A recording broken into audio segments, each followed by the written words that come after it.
Can you boondock in the Southeast? Yes, absolutely. We're going to share how on this week's episode of the RV Miles podcast. This podcast is sponsored by LL Bean, who makes it easy and fun to simply step outside. That might mean breaking a speed record in a rugged built-for-fun Sonic snow tube, walking an extra block in a warm, weather-resistant down jacket, or just taking a breath on your doorstep before cozying up in a quilted sweatshirt.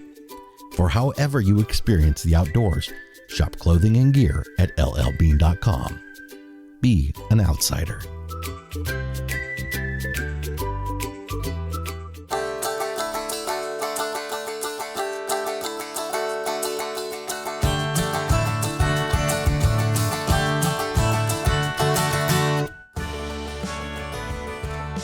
Welcome to episode 227 of the RV Miles podcast. I'm Jason. And I'm Abby, and we are two full-time travelers who, along with our three boys, have been crisscrossing North America on one epic road trip since 2016. Yes, 2016.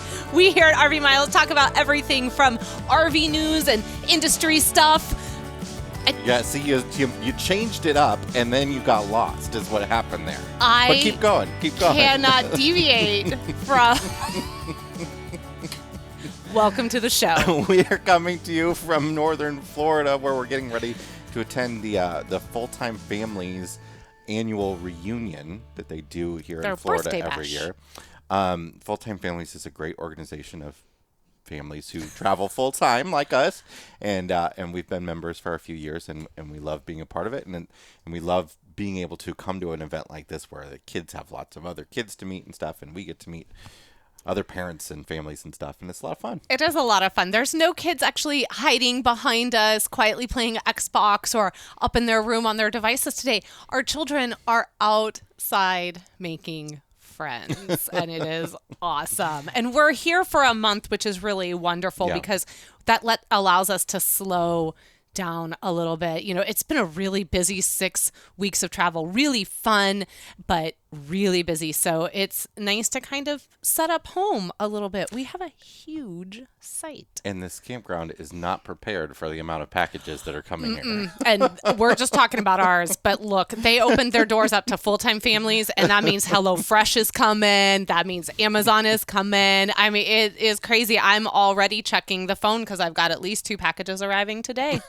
So we're going to talk today a bit about boondocking in the Southeast, and particularly in Florida at their water reclamation districts, which is a fantastic option. But first, we want to talk a bit about our truck. We recently put out a few different reels, these short vertical videos on the TikTok and on the Facebook and the Instagram. Well, we also did a video. And we did a video on the YouTube channel. RV Miles. You're here on the RV Miles podcast YouTube channel. If you're watching, this is over on just regular RV Miles. It's not confusing. Look, some of this is blown up a bit, and there's been, as these reels tend to go, sometimes there's like hundreds of thousands of views. But I wanted to just address a little bit a common question that was coming up is what made you choose a gas truck, and why did you go that route? A lot of what we put out was about our payloads and our ratings and stuff, and how you figure that stuff. That's all fine, but those words make people lose their mind. I feel like, and not meaning to, but between the reels that we put out and this video, have you ever seen that GIF that's like Homer Simpson crossing the bridge, and as he crosses the bridge, he throws a match, lights the whole bridge on fire? Yeah. That's what I felt like these ended up being. And we did not intend for them to be that. And it's gotten a little wackadoodle. I think the vast majority of the confusion is that a lot of people don't realize that 1-ton trucks, an F-350... A lot of people didn't realize we were actually talking about an F-350. can have a gas engine. A lot of people think that those are diesel only, and when we say that we're towing with a gas truck, they think we're towing this 15,000-pound fifth wheel with an F-150, which is absolutely not the case. But if you want to check out that video, perhaps you already have, we have a detailed video on the subject on the RV Miles YouTube channel, but we thought we'd talk about it here a little bit on the podcast as well for those of you that don't like going over there and just want to listen to us on the podcast, which is totally fine. And thank you for doing that. I got to tell you, like, if you contact us, folks, it's getting harder and harder for us, and it sounds like bragging, but I hope it doesn't. It's getting a lot harder when people try to message us on like Facebook and Instagram, because it is growing so quickly, and that's fantastic and we love it. But you, the podcast listener, you are our friends. You are the people that have been with us all along, and we care about you deeply. And if you do want to contact us, I feel like we have to say at this point, the best thing for you to do is email us at editor@rvmiles.com, because there's a real good chance we're not going to respond to you if you send us a message on Instagram or Facebook at this point. I really dislike that, because I hope that it's very clear that community and knowing all of you is so important to us, and it really does kind of like hurt my heart a little bit when I see something that's been sitting there for 2 weeks, and it's something I would have loved to have talked about, and I don't want to give that to somebody else to do on our behalf either. Like, I don't want to shop that out. Like, I do still really want to talk to people. And when we sit down to do this podcast, this is the realest of the real for us. We get to, even though, often we don't get to have back and forth with you until this comes out, this is like legit getting to have that campfire conversation that we love. And most of you listen to many episodes, I hope, but a lot of the ways, or some people are one and done, and hey, true. I get that we're not for everybody. But I think there's a lot more one and done with the other social medias, right? So somebody watches one video of ours, and they, that's our only interaction with them. This metal straw is really messing me up. Just so you know, I'm trying to talk to you, and it's hitting my face. Anyway, we want to talk about the action, because the question that keeps coming up in these reels and in the video was, what made you actually make the decision to get a gas truck? And there are several, one being that we spent a heck of a lot of money on diesel repairs on our bus, and there's nothing wrong with diesels. In fact, diesels are fantastic, and it just came to be that this 7.3 liter engine that Ford puts out puts us well within the specs that we need to be in. It's basically an early 2000s diesel in terms of horsepower and torque. And it's a lot cheaper to maintain. And in the end, it was the right financial decision for us and the right sort of peace of mind decision for us. Can you go bigger to tow more? Absolutely. There's always bigger. And yes. we're big believers of making sure you're towing within your specs and well above them, right? So that was really important to us.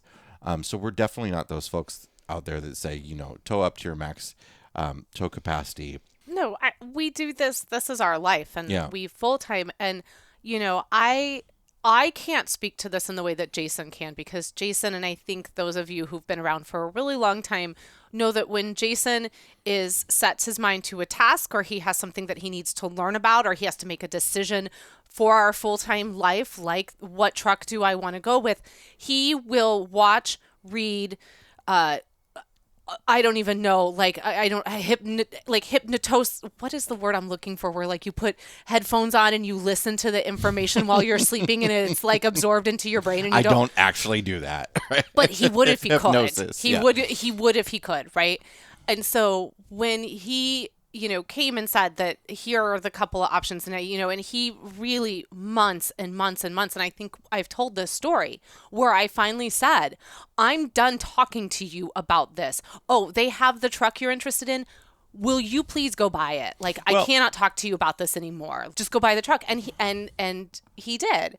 But, my point being is that I think, once we knew that we just are not ready to go back into the diesel world. And so because we were making that choice, We also made a choice to pass up maybe some different fifth wheels that we were interested in because they weighed more.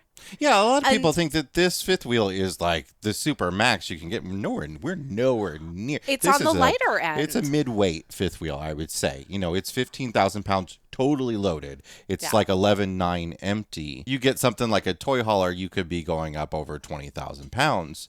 And you're definitely in diesel dually territory then. I mean, you could do it with a gas dually, but you're definitely in dually territory. We wouldn't. I wouldn't feel comfortable with that. And so, this is not to justify our purchase. It's more just to, if we can, help provide a little bit more insight, because we know that there are a lot of people who are genuinely curious about this and who themselves are trying to make this decision. And if it hadn't been for all those people who shared what they knew about this truck and other trucks as Jason was researching, we wouldn't have been able to make the informed decision that we made. So for all of those who perhaps watched the reel or watched the YouTube video and left a comment or DM'd us across social media and didn't receive a reply, but genuinely are looking for some insight, please do email us at editor@rvmiles.com, and we will do our darndest to share with you what we know, just what we know. Yeah. I mean, we couldn't be happier with our truck. It has been fantastic for us. We love Fordo. That's what we call it. It is exact same truck as a similarly equipped diesel, and I think that confuses a lot of people when they say, "Oh, you need the bigger brakes, you need the bigger tires and bigger wheels and the bigger axles and stuff." No, it's the exact same truck as the diesel version of this truck. So listen, this is a piece of information from me to you. There's this amazing thing called Google. It's phenomenal. And if you are curious about, or you just believe that this is not possible, I just encourage you to take that to the Googles. Yeah, I'm just trying to, there are a lot of people that are in this situation. They're looking to buy a new truck, and they're on the fence. Yes. They've heard about this 7.3-liter engine, and they generally have the curiosity of whether it's working well for us. And I mean, that's the thing I want to let people know, is that it is a great truck. It's a great engine. We get 8 miles per gallon average, which lots of people say is really high. Lots of people say is really low. We feel that that's about what we were expecting, is about right. The biggest PETA is having to fill up. That is the worst part. And a lot of people want to know that too, is that it's a PETA. If you, the one real big challenge of towing with a gas truck is getting into fuel stations, pulling a big fifth wheel. We do it. It's rare that we have an actual problem doing it. It's just a little bit more of a pain. We sometimes pass up a fuel station because it doesn't look great. Abby does not like when we have to pass up a fuel station. We'll often go to an area where there's like 3 or 4 to choose from, that sort of deal. Worst case scenario, you can unhook. We've done that once or twice in really kind of sketchy Colorado mountain town areas. Mm-hmm.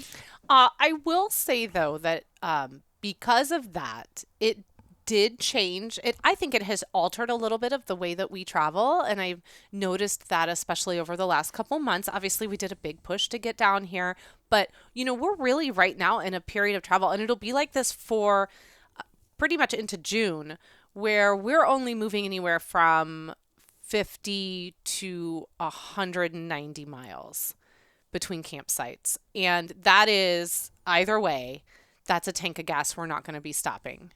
So we'll fill up before we hook up, and then we'll get where we're going. That's always nice. Yeah, and that is always nice. I think that's nice regardless of whether, you're diesel or gas. And so, but I do think knowing that has kind of adjusted a little bit how we travel. And I think for a future episode too, I would love to have a discussion on how this fifth wheel has also changed a little bit the way that we camp and how our ability to book campgrounds and how that, I think that's a future discussion, but we have really had to reevaluate the way that we camp now that we have the Sabre. Yeah, it's a little bigger. A little bit bigger. No question it's there. 43 feet. Okay, let's take a break, and in a minute, we're going to come back, and we're going to talk about boondocking, legitimate boondocking. And probably one of the best camping that we have done so far in this Sabre. In Florida. Be right back. As an RVer, you know how important it is to have a quality RV roadside assistance company on your side, like Coachnet. Imagine driving down a major highway and hearing an explosion. Immediate panic sets in as you realize you just had a high-speed blowout. Your nerves are shot, you're stressed, scared, and now stranded. When you have Coachnet, the first thing they ask when calling is, are you in a safe location? Showing a level of care that immediately puts you at ease. They send out a tow truck suited for your RV and tow you to a repair shop where you can catch your breath and finally relax. Coachnet has over 30 years of RV industry expertise, and their mission is to ensure that you enjoy a carefree RVing experience by getting you back on the road to making memories with your family and friends. For more information about Coachnet memberships, visit welcome.coachnet.com/RVMiles. Electrical surge protection is one of the cheapest insurance policies you can provide for your RV, and the Power Watchdog Smart Surge Protector, made by Hughes Autoformers, beats the competition with field replaceable surge modules. With other brands, when the surge protector takes a large surge or a spike, you have to throw it away. The Power Watchdog can be brought back to life with one small, affordable part that you can replace yourself. They'll even give you a free surge module in the first 2 years, and now have a limited lifetime warranty. Use the coupon code RVMILES, all one word, for 10% off your order at HughesAutoformers.com. That's RVMILES for 10% off at HughesAutoformers.com. All right, let's talk boondocking in the East, particularly in Florida. We've known, I think, for a while about this. Gone with the Winds, who were one of the early RV YouTube channels, did a video on Florida Water Reclamation District boondocking years ago, and I remember that being an option for a long time, but I forgot about it. Wow, I do not remember that, but that sounds right. Well, so when you brought this up with me, I was like, oh yes, that's great. We should absolutely do that when we were reminded of this, because Florida actually, as a rarity in the East, has a lot of boondocking available at these water reclamation district sites. And it's a little different than going to like BLM land out west. Yeah. There are some rules and things that you have to do to make it happen. And there might be some amenities that you don't have in other boondocking locations. But some of that I really, really appreciated. And the biggest one being is that you do have to have a reservation. It is still absolutely free to camp, and it's still boondocking, but they do require you to have a reservation in order to do this. And why I like that is that right now in this current camping climate, boondocking to me feels like it can be very hit or miss. You can get there and you have no idea if there's actually going to be somewhere for you to boondock. This made me know I have space. I am going to be able to go here and do this. And I think when you're traveling with kids, that's a big comfort. And I really, really liked that about this. Now, there are several different districts, several different Florida water reclamation districts where they have this land available for you to boon. And it's very, very natural land. Lots of trails and different water activities to do and stuff. But they all have different rules. So we can't give you exactly what the rules are, but we can tell you about where we stayed. And for more detailed information about all of the different areas that you can boondock in these Florida water reclamation districts, Campendium has an awesome article that goes over all of it. So we'll link to that in the description in the show notes as well. But we stayed at Lake Panacea, I'm guessing is how you say it. Panacea. Sure. Which yes. actually, we'll get corrected on that, it actually has some campground type amenities. They're not like marked sites, but they did have picnic tables and fire rings all over the place that you could pull up to and use that as your site. Which I think by having those two, it also kind of helped us all find a place without being right on top of each other. They had this particular boondocking location had bathrooms, nice clean bathrooms. There's no showers, but they did have flush toilets. And they also had sort of two sections. One section that was an open field, which is where we chose to go because that gave us just absolute open coverage for the solar. And then kind of further back behind that, they have under some live oaks, they have beautiful camping back there that's much more shaded. So if in order for you to really do this, you do need solar, that might not be the best location to go to. But overall, I mean, it was really easy to get into. It's not a rough road. There's a camp host who meets you, checks to make sure you have a reservation. Yeah, so the reservation is free. You can only make it, I think, 60 days out. Maybe it was 3 months, but so you can't make like a long-term advance reservation. And then there are some issues here and there. Like there was a pig hunt, I guess, one weekend where and everything was closed. Where you couldn't stay. Yeah. But, again, this is the second time in Florida that I have booked campgrounds within the 2-week window that we were looking for. And we got 5 nights here, 5 or 6 nights. And the same with, we talked about Moss Park on the last episode.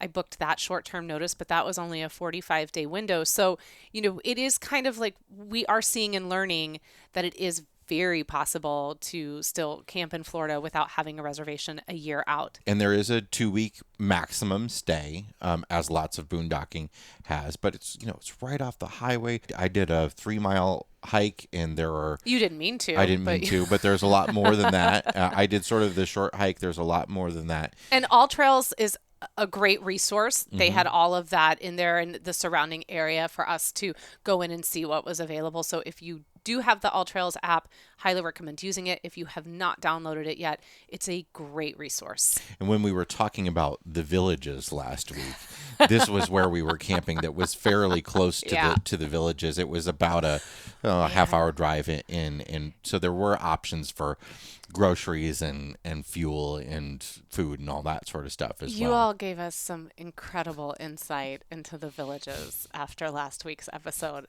I didn't get to read any of it. You didn't tell me. Yeah, I was just to go over to just the comments from this video, but some of it I wish I had known before, and some of it I'm really glad I didn't know until after I had left. Okay. All right. I'll check it out. So again, check out that article on Campendium, but there are other options for boondocking in the eastern half of the country as well. There are definitely other areas like this in other states, but often they're not going to be federal. So if you're looking on like the federal sites and looking at like national forests and stuff, there's a lot less boondocking in the east. But sometimes county and state areas like this work out. But then you can consider other options too, like Harvest Hosts is a great boondocking option for the east. Boondockers welcome. Staying at people's homes and their private land is an option as well. Those are shorter term options. But then another great one is Hip Camp. And I think a lot of RVers haven't really gotten, at least bigger RVers haven't really gotten deep into Hip Camp yet. Yeah, and maybe that's something we need to think about for a future episode too, is just talking a little bit more about how Hip Camp works. But I wanted to say to you too, we're actually, and I booked it last night, we're actually doing some boondocking, federal boondocking, Army Corps of Engineer in Virginia. Yeah, now that is an actual campsite with no hookups, which people will argue with us as to whether that's boondocking. Sure, that's fine. We can argue that all day long. But if it is because you feel like, then they would argue that what we just did isn't boondocking because we made a reservation and they had some picnic tables and stuff. I believe that boondocking is just no hookups camping. And I'm not here to tell you what I think that means for you.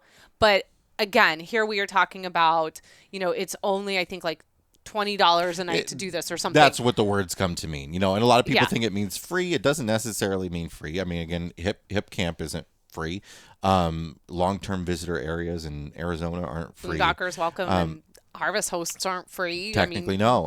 You got to pay for your membership. So boondocking isn't necessarily free, but It can be done in the East. It's not as open and plentiful as is in the West, but there are options, especially for like quick overnights or short stays and beyond things a like that. wall docking or a boon barrel. We did want to add a little bit of boondocking etiquette to this for folks who are trying this out for the first time. And we've talked in the past, and we have a video on the YouTube channel about how easy boondocking is and how you don't have to have a lot of solar. You don't have to big setup. No. It's just like being in a tent. You can turn everything off in your RV unless you have a residential refrigerator that needs to be powered. That's your biggest challenge. But even then, you could use a cooler. You've got lots of options, right? And we should say that this last bit that we just did, we were doing with solar. And we were doing for the first time really getting to test out our solar, getting to test out our lithium batteries, and really getting to experience what that's all like here in the Sabre. And I tried to get us, I tried to book longer to stay there. It was the best camping that we had done so far in our new home. Yeah. I loved everything about that. And there are some pictures we shared on Instagram and a couple reels, and I'll link to them at the show notes at rvmiles.com/227 so that you can go and look at them and understand why I didn't want to leave. But we could have easily have done that without all those things, but it definitely made it so much more comfortable. And I think in a future episode, we want to get a couple more sort of camps under our belt with our solar. Yeah, and we're then going to go go deep into it. We have it. a great system that was provided to us by GoPower. It's their Solar Extreme kit, and it's 590 watts of solar and a 3,000 watt whole house inverter. And then we have two 250 amp hour lithium batteries, and it all worked very, very well for us. But yeah, we want to have a little more use of it now. I got to watch the Olympics. We watched the Olympics. Olympics. I could not miss that figure skating. So a few boondocking etiquette things to think about. I don't even want to use the word rules. But the number one and most important one is leave no trace, and even go further than that and leave it better than you found it, right? Mm-hmm. As we were all taught by our parents growing up, that we want to leave any space better than we found it, and that means picking up trash even if it might not be yours, not dumping gray water. I know some people think that that's okay. It's not. It's just not. It's not. And it's particularly not in places like this. I do not care how biodegradable your soap is, or how you claim that not a piece of food has ever touched your gray tank. It's just not okay. Now, that doesn't mean that you can't wash up outside or things like that, but you need to not be emptying tons of gallons of water on the ground, and be responsible about things like food particles and soaps and all that sort of stuff, especially at something that's a water reclamation district. Yeah. But exactly. Trash, pack all your trash in and out, of course. It was another great thing about this water reclamation district boondocking. They had a dumpster that you could use, but you definitely want to take your trash out with you and be careful. We've talked to a few people in the past who store their trash in the back of their truck below a soft tonneau cover, and have actually had animals rip into it. Yeah. Good to know. Respect the rules that the land manager has, and they all have different rules, and you need to know what they are and respect them, and particularly length of stay requirements. Mm-hmm. A lot of boondocking is getting shut down across the country, and the two biggest reasons are the first one I mentioned, leaving no trace, trash, water, whatever it is, and people overstaying the stay limits. And it's becoming a real big problem. We've shared this stat in the past where, like, out on BLM land, don't quote me on this, I don't know if this is an accurate stat, but it's something like there's like 2 law enforcement rangers per million acres of Bureau of Land Management land. It's a small amount of people for a large amount of land. Yeah. However, the actual number shakes down. So they just can't police it. So they just shut it down. Mm-hmm. And that's the situation that we're in. There are a million different ways we can talk about fixing that, but that's the situation we're in right now. So not only like respecting that stuff, but making sure other people are, and encouraging others to do that as well. Give people their space. So when you pull into a boondocking area, try not to pull right up next to somebody, and give them their space. Now, that said, things are a little bit different now than they used to be. There are a lot more people going to these popular boondocking spots. So you cannot expect to have a place to your own anymore. It's not yours. If you park in an open field, someone else wants to park in an open field. You don't own the whole field just because you parked in it. But now that said, if you show up to said open field and you see someone over in the left-hand corner, maybe don't go park in the left-hand corner. Maybe go fill up the middle or the right-hand corner or whatever. And, I know sometimes we feel safety in numbers. It feels better to be closer to people, but we also need to recognize what this is designed for. And that is to have the opportunity to camp maybe outside of a campground environment where you are most of the time very close to your neighbor. So, just as every situation will always be different when you go into it. So just, try to be mindful of that. The final one that we want to share is to be respectful with generators. And, for us, there's usually not a written rule in boondocking areas about using a generator. No, a lot of times they have generator hours. Yeah. Just as sometimes, this place that we were at, they had an actual generator hour. It was very generous. It was 7 a.m. to 10 p.m. It was very generous. But if they don't have generator hours, usually we kind of just go by that. And, we don't leave our generator on after 10 p.m. and we really actually more like 9 p.m. I mean, that's sort of the limit for me. And late into the morning too. It's such a touchy subject for a lot of people. But if they are allowed, they are allowed. Yeah. So that's the flip side of it is don't judge people who need them, because some people need them for lots of different reasons, and you don't know. Yeah, sometimes it's medical, whatever it might be, or they're just getting into this and learning this. We had a great couple camped near us who had to use their generator quite a bit. They were in a new rig. We actually had to use our generator a little bit too. Yeah, we had some very cloudy days, like 3 days in a row, and that did require us to get the generator out. But I think at the end of the day, it just comes down to the fact that if generators are allowed, generators are allowed. Well, what I wanted to add, though, about this couple is they were super apologetic about the fact that they had to run their generator so much. It was hot. They had dogs, and they were trying to keep it air conditioned and everything. But at the same time, they're meeting other people there that are helping them figure out their new solar system, and they're hot on doing that, but they're talking with other campers about their power management needs and figuring out what they're going to create for their solar system and what's right for them. And that's an opportunity where you can help people through those things instead of getting mad that somebody's using a generator. It's going to happen. It's going to happen in popular boondocking areas. And we're not perfect. Sometimes when a generator kicks on, it's not thrilling to us to hear it. I totally get that feeling. But, we also learned from this boondocking experience, because we did have to turn our generator on, that maybe we need a little bit more on top.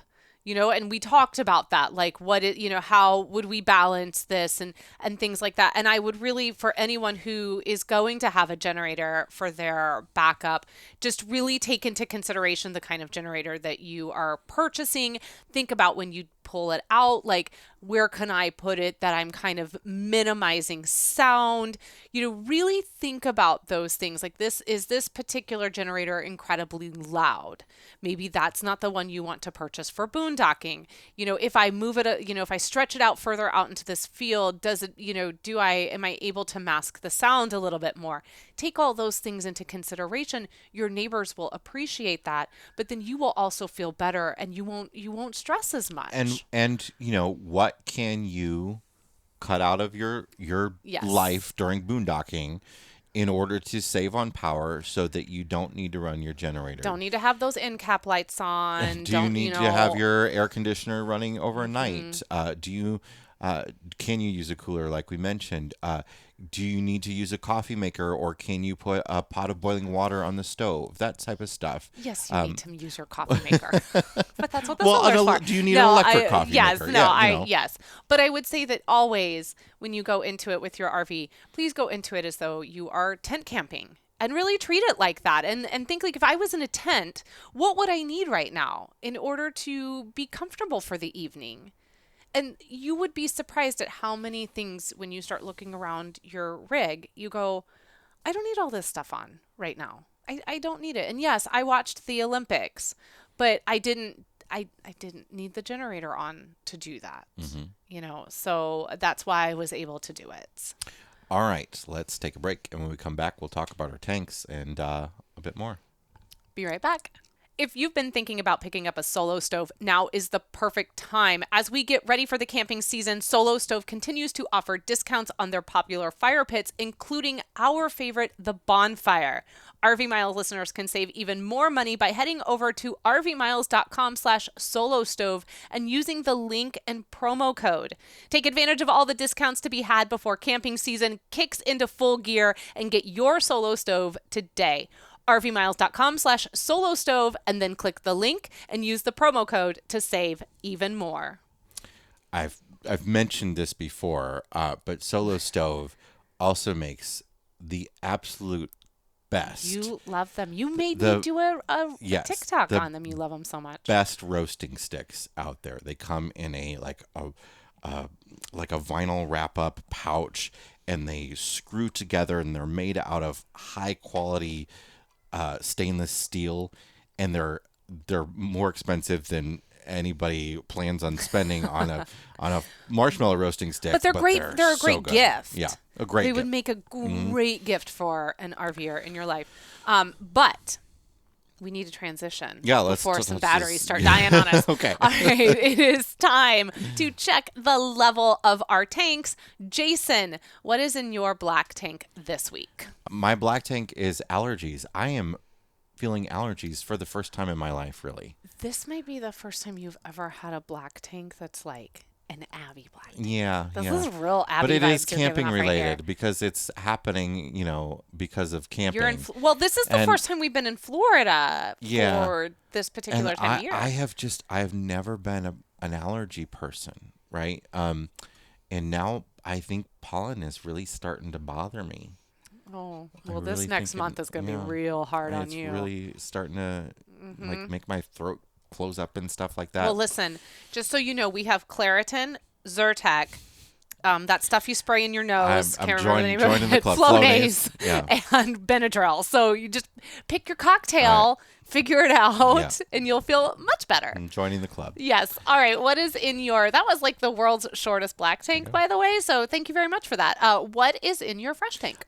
So clearly, Walt Disney World Company has been listening to the RV Miles podcast. Naturally. I am pretty sure that it's their number one go-to podcast. Because one of the things that we complained about last week, their Lightning Lane Plus. Genie Plus of the Lightning Lane. Where you pay Thunderbolt. extra to go on rides. Mm-hmm. They made a big change to in the last few days. They have moved Space Mountain, Mickey and Minnie's Runaway Railway, and the Frozen Ever After ride have moved from being you pay extra more money, second tier Lightning Lane Plus, first tier to ride, to the you just pay the $15 a day to get in the front of the line section of rides. Now that's a big thing though.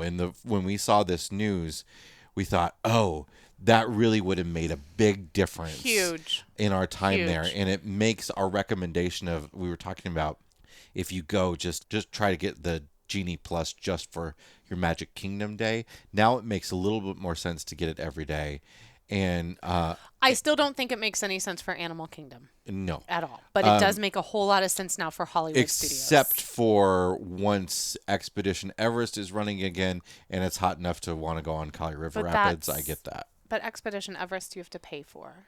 Yeah. Well, so, but even if you don't want to ride those rides, this will sort of ease some congestion on the whole system and allow a little bit more options for everybody.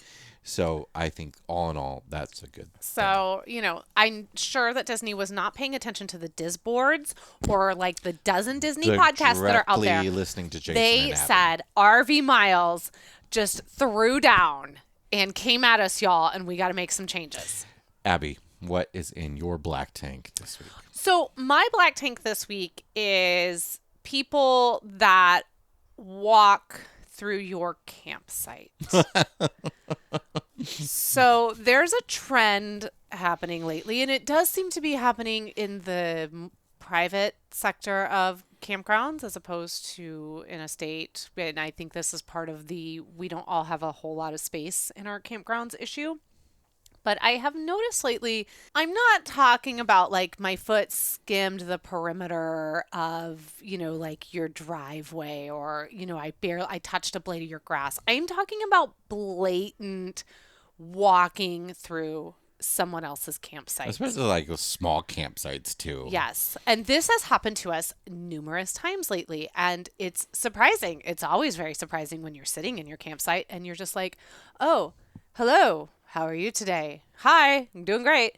Okay, so glad we could have provided you the, quick exit. I think we talked about on the podcast. Maybe we didn't, but we arrived at a campground several weeks ago where the lady who was in a seasonal site next to us, when we arrived, she got her dogs on the leash, walked around her campsite. Over to ours, had her dogs pee on our campsite. Not on the edge of the campsite by the road, like into our campsite, had her dogs pee on our campsite, then took them back over to her site. As if she was literally marking her territory, trying to make a statement. Yeah. Like, oh, you're coming here to my campground? Yeah, like, how dare you? How dare you take that spot next to me?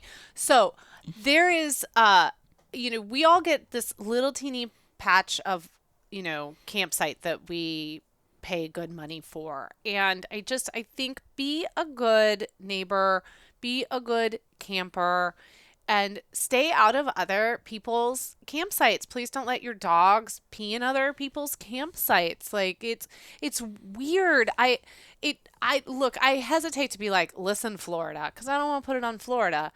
But it's only happened since we got to Florida. I don't know what that means. Just saying. So stay out of people's campsites. That's my black tank. All right. What's in your fresh tank? So my fresh tank goes to, look, we watched on YouTube a couple nights ago, RV demolition derby at the Rockford Speedway. I don't know if it was in Rockford, Illinois. I just know it was the Rockford Speedway. And it was all trailers. It was all trailers. It was not motorhomes. It was all No, it was all trailers or pop-ups, or some people just had like the boat trailer or something, like they just had a frame or whatever. But it was a figure 8 track. So they had to cross in the center. And there had to have been, I think they probably started out with about 20. I would say somewhere around there, 15 to 20. And I'll link to it in the show notes so you can go watch it. It was at rvmiles.com/227. We died. Like, we were laughing so hard because when they come through that figure 8, sometimes because the whole point is to be the last truck and trailer standing. And so sometimes people would barrel through that center and they would plow into a trailer.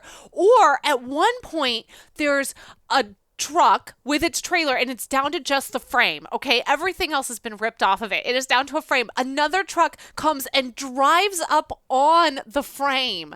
It is now being pulled by the other truck in order to ride out the storm and attempt to be I think when it finished, I think I said, why are we paying for Netflix? Like, this is the most amazing thing. There is something very funny to me about somebody getting safely clobbered by another car as it hits into and shattering that RV, and just watching this trailer be like, it's driving on its rims, it's smoking, and you're like, it is done. And then all of a sudden it starts moving again and it's back in. And that is just the funniest. It was a good, I was like, a 5-10 minute We got to go to one in person. I said we have goals now. So listen, if you know or you run one of these things, or you are a truck driver and a racer in one of these, I need you to contact us and tell us where you are, because we want to come and watch this. We laughed so hard. It was a great family activity. All of us were into it. On that note, that's it for this week's episode of the RV Miles podcast. That is it. And before we go, because I know for those of you watching, you are going to ask me about what I've been sipping on this whole time. I am not drinking wine out of a metal straw, so calm down. I am, however, having a cocktail. But it is not wine. But I am enjoying it in a camping wine glass. You can't just say a cocktail. What are you drinking? I'm having the world's classiest drink. It is vodka and Fresca. It's pretty good. It is. Little strawberries in there. It's real good. The other night I mashed up some blackberries, some strawberries, and I think I even drizzled a little lemon over that. Yeah, it was a real good cocktail. I'm in a Cosmo mode right now, so this is about as close as I can get to it. So anyway, on that note, let's go ahead and close out this episode. Again, if you have not had a chance to go over to Apple Podcast, would you please head over there and leave RV Miles a 5-star review? So many of you ask how they can do that. I'm going to put it into the descriptions of this video if you're watching, or I will again put it in the description for the podcast or at rvmiles.com/227, because when you do that, that really simple click, that just puts us in front of a whole new audience. And it's amazing. We're coming into that time of year where people are looking for RV podcasts. So thank you so much for helping us out there. Another way you can support the show if you're interested is to just head over to amazon.com/shop/RVMiles and take us with you as you shop through Amazon. We get a little bit of kickback and it costs you nothing, I promise. All right. Until next week, thank you so much for watching. Thank you so much for listening. Please stay safe. Enjoy this as we get ready for spring. It's coming, I promise, and the days are going to get longer so that you can keep logging those RV miles. Bye, everybody. Bye.